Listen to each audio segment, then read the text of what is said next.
حسین احمد مدنی رحمۃ اللہ علیہ، ان کے بارے میں آ رہا ہے کہ حج کے سفر سے آ رہے، میں سمجھانے کے لیے اس مثال عرض کر رہا ہوں، ہمارے اسلاف ہیں، ہمارے بزرگ ہیں، تاکہ آسان طریقے سے ہمارے ذہن میں یہ بات بیٹھ جائے، ہم ان گناہوں سے بچیں۔ بدزنیاں ہوتی ہیں، کبھی بھی انسان بدزنی کا شکار ہو سکتا ہے۔ حسین احمد مدنی رحمۃ اللہ علیہ کہاں سے کیا سے آ رہے ہیں؟ حج کے سفر سے واپس آ رہے ہیں، ٹرین کا سفر کر رہے ہیں۔ علماء نے کتابوں کے اندر لکھا ہے کہ ان کے خلاف کبھی کوئی بات سنی ہے نظام الدین رحمۃ اللہ علیہ نے، یہ بھی خواجہ نظام الدین رحمۃ اللہ علیہ، یہ بھی بڑے پائے کے بزرگ ہیں، اللہ کے ولی ہیں، اللہ کے دوست ہیں۔ اور حسین احمد مدنی رحمۃ اللہ علیہ کہنا ہی کیا ہے، ان کے خلاف نظام الدین کو بدزنی ہے، کسی سے سنا ہے کوئی بات بس دل میں بولتے رہتے ہیں، پھنا ہے تو پھنستا ہے تو ایسے ہیں تو ایسے ہیں۔ عجیب معاملہ ہے۔ اس ٹرین میں وہ بھی سفر کر رہے ہیں اتفاق سے، جہاں حسین احمد مدنی رحمۃ اللہ علیہ سفر کر رہے ہیں، حج کا سفر ٹرین سے واپس کر رہے ہیں، کہیں آ رہے ہیں، وہاں ایک غیر مسلم، ان کو بشریت کا تقاضا فراغت کرنے کے لیے باتھ روم جانا پڑا۔ وہاں انہوں نے دیکھا کہ باتھ روم گندا ہے۔ باتھ روم کیا ہے؟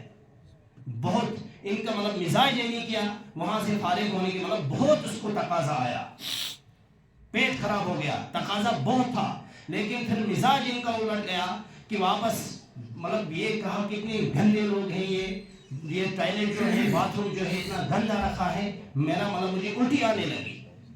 واپس آ کر یہ بولتے بولتے آ گئے اور آ کر سیٹ میں بیٹھے، اسی کی بغل میں حسین احمد مدنی رحمۃ اللہ علیہ تھے۔ انہوں نے سنا کہ یہ اتنی مطلب بشریت کے ساتھ بشریت کا تقاضا پورا کرنے کے لیے پہلے گئے تھے، وہاں سے وہ پورا کرنے کے اس لیے کہ باتھ روم گندا تھا۔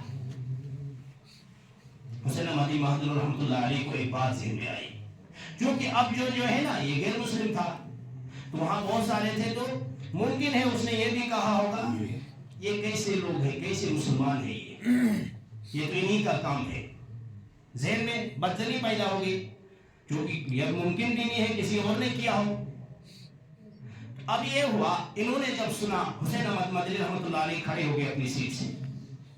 اب نظام الدین اولیاء رحمۃ اللہ علیہ دیکھ رہے کہ ایک بزرگ کھڑے ہوئے، جانتے تو تھے بدزن تھے، جا کر انہوں نے ٹوائلٹ صاف کیا، اچھی طرح صفائی کی، بالکل کہیں کوئی اگر چیز تھی بھی، وہ مکڑی کا جالا کچھ بھی تھا اس کو بھی صاف کیا، یہاں تک کہ بہترین قسم کی صفائی کی۔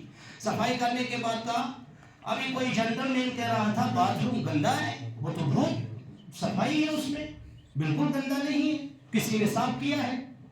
اس آدمی نے سنا، دراصل انہی کو سنا رہے تھے تاکہ وہ اپنی بشریت کیا کرے، تقاضا پورا کرے۔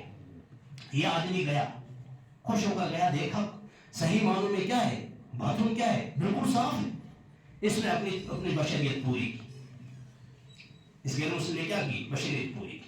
اب نظام الدین، اب شور ہوا، بھائی اب تو کسی اور نے بھی کہا، میں بھی گیا تھا، میرے ذہن مزاج نے بھی نہیں کیا وہاں مطلب فراغت کروں، لیکن کسی نے صحیح معنوں میں صفائی کی ہے، یہ کس نے کیا؟